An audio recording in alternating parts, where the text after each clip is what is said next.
episode of Sloppy Saturdays, and today we are going over how hot Dabo Swinney's hot seat is at Clemson. Now we're going to talk about how much longer I think he has left at Clemson. We're going to talk about how disappointing this season was. And we're going to get into everything around Clemson right now, his history, what he has done for the program, and why I believe his leash might be extended a little more. Let's get right into it. Now, the first thing I do want to say, if everybody's going to come on this video hating on my prediction for Clemson came into the year as a top 10 team. Clemson came into a year with extremely high expectations. When you look at anybody you love to listen to about college football, Joe Klatt, who I highly respect, came out and said how he was completely wrong on Clemson. He had Clemson to win a national championship. Kirk Herbstreit, whoever you guys want to listen to, everybody was extremely high on this Clemson team. This was a year where they really stacked their chips all the way forward with the experience they had and was looking for a national championship run. That obviously did not happen, and it's already over basically in the first 5 weeks of college football. Now we're here to talk about how long Dabo Swinney's leash is going to last, how long and what he has to do to keep this job. Now, when we look at Dabo Swinney's history, the main thing I want to get into is how impressive his history is as a coach at Clemson. I'm not going to sit here and try to undermine him and his history at Clemson. That was in the past. A lot of Clemson fans really care about what are you doing for me right now. But we're going to talk about how that affects his leash. When we look at Dabo Swinney, he has 2 national championships in the last decade, 2016 and 2018. 2016 was with Deshaun Watson. 2018 was with Trevor Lawrence in that miraculous run as a freshman. 2 national championships in the last decade. You can't take away those. Then we look at him winning the ACC. He wins it in 2011, but in the last decade, we're looking at 2015 to 2020, he wins the ACC, in 2022 and 2024 as well. So in 7 of the last 9 years, he wins the ACC. Now, I think the ACC is definitely a reason why he has a shorter leash because, if this is him not getting it done in the SEC, not getting it done in the Big Ten, might be a little more understandable with the amount of contenders in those conferences. But in the ACC, it's really just Clemson and everybody else. Now Miami definitely has a resurgence. Miami's in a better state than Clemson is right now, for sure. But in the last, 7 out of 9 years, it was really only Clemson. So, again, it's kind of a two-man race in this conference where, as another conference, there's a lot more competition. There's a lot more leeway. Now, what I truly believe after a championship in any sport, you should get 4 years of leverage, which Dabo Swinney has already surpassed. When we look at it in pro sports, we've seen people get fired a lot quicker. When you look at Nick Nurse of the Toronto Raptors, when you look at Texas Rangers manager, people get fired after 2-3 years of winning a championship. I think that's a little too short again. A championship is the main reason why you play, and if somebody leads you to that, out of all the contenders in a race, they should get at least 4 years in my opinion. Dabo Swinney has got that. Now, like I said, 2 national championships. You can't deny what he's done for the program. And the amount of players that he got drafted, that he was able to put in the NFL. Yes, those players came in with a ton of talent, a lot of them. When you look at Deshaun Watson, Hunter Renfrow, Clinton Farrell, Trevor Lawrence, Travis Etienne, A.J. Terrell, T. Higgins. Again, multitude of guys he put into the NFL that have been successful in the NFL. You can't take that away from him. The development was really good from 2016 to 2020. The development was basically absurd. Now, for a guy like Trevor Lawrence, you could give him maybe a little more of the piece of the pie because Trevor Lawrence, how big of a recruit he was, how talented he was as a freshman, just coming in flat out, something we will never seen before, something that is beyond generational. I don't know what the word would be, but beyond generational. We may never see a freshman again do what Trevor Lawrence did. A true freshman coming in and winning a national championship. Again, I could talk about Trevor Lawrence all day long. So let's not do that. But again, when you look at ETN, when you look at Deshaun Watson, Renfrow, A.J. Terrell, Clinton Farrell, a bunch of these guys, he developed these guys. The amount of people he put in the NFL, you can't take away from that. You can't take away the national championship. Again, if you want to give him a smaller slice of the pie than somebody else, sure. But he deserves a slice of the pie for sure. Then you look at a guy like Venables. He helped move on to a bigger program in Oklahoma as a head coach. The amount that Dabo Swinney's done for this program, I do not want to sit here and undermine that. But then we also got to talk about the failures in development in the last 5 years. When we saw DJ Ungulai as a prospect, when we saw him in the Notre Dame game, when Trevor Lawrence had COVID to take over, we thought DJ Ungulai was going to be a top 5 pick at that point. Now, again, everybody looks at how DJ Ungulai turned out with multiple programs, even though I thought Oregon State did a pretty good job with him.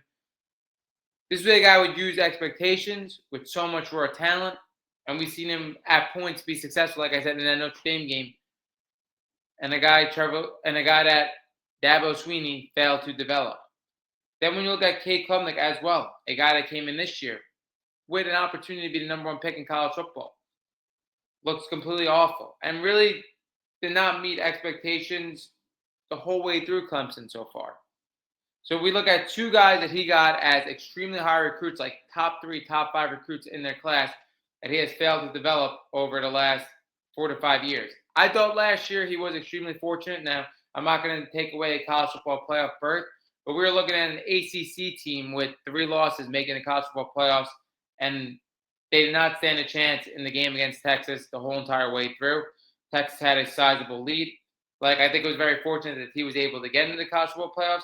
It's going to be extremely hard for an ACC team to ever get into the college football playoffs again with 3 losses. It just ended up crumbling that way for him. I don't see that happening again. And we look at a team that barely got into the college football playoffs, scratch and clawed last year, with all the talent they had and all the talent they were able to bring back. When you look at Cade Klubnik, Antonio Williams, TJ Parker, Peter Woods, Sammy Brown, the list goes on and on of people that we projected to be first 2 rounds of NFL talents. These national championship expectations that you completely busted with. In games you shouldn't have lost, you lost. And now you're basically out of contention for the college football playoffs, barring any miraculous things happening. So now we get into the conversation of how long should the leash be?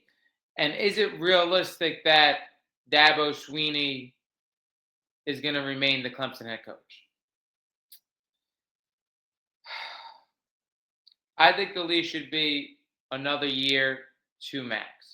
When we look at Clemson's buyout, the reason why he has no chance of getting fired right now, barring the history of Dabo Swinney, is when you look at the buyout, as of 2025, a standard buyout is $60 million, which only drops to $57 million in 2026. So we're really looking at them moving on in 2027 onward, because then the buyout becomes the full remaining salary left on his contract. So it's really set up for 2027. And when we talked about history of coaches being moved on from after championships, I want to really emphasize that in pro sports, even though I use that as an example, it's so different from college sports, especially with the NIL now protects coaches so much, because a lot of schools, again, want to use this money on players. A lot of boosters, everybody around it, want to use this money on players. Players make plays in college football. This wasn't always the case, where really all your money was being flooded into the coach, unless, again, it was under the table. All your money was being flooded into the coach, and the coach get moved on very quickly. But in college sports now with NIL, you can't really move on from a coach that easy, as we are seeing. You're going to have to give up $60, $57 million to move on from Dabo Swinney. I don't know if Clemson is going to be able to do that. You want to use your money on high school recruits, on transfer portal ads. Now, the reason why I think Dabo Swinney, it's only going to be a year or 2 left in Clemson, because he's in a very similar situation now where he busted on a huge year, very similar to Mike Norvell and other coaches, where you got to completely revamp this roster next year. We have told you guys all the NFL talent he has on this roster. When you get to Antonio Williams, Cade Klubnik, TJ Parker, Sammy Brown, Peter Woods, all these guys, Terrell, all these guys we talked about, they're going to be going into the NFL next year. Now, you got to completely revamp this roster if you're Dabo Swinney to have a chance to compete in the AC next year.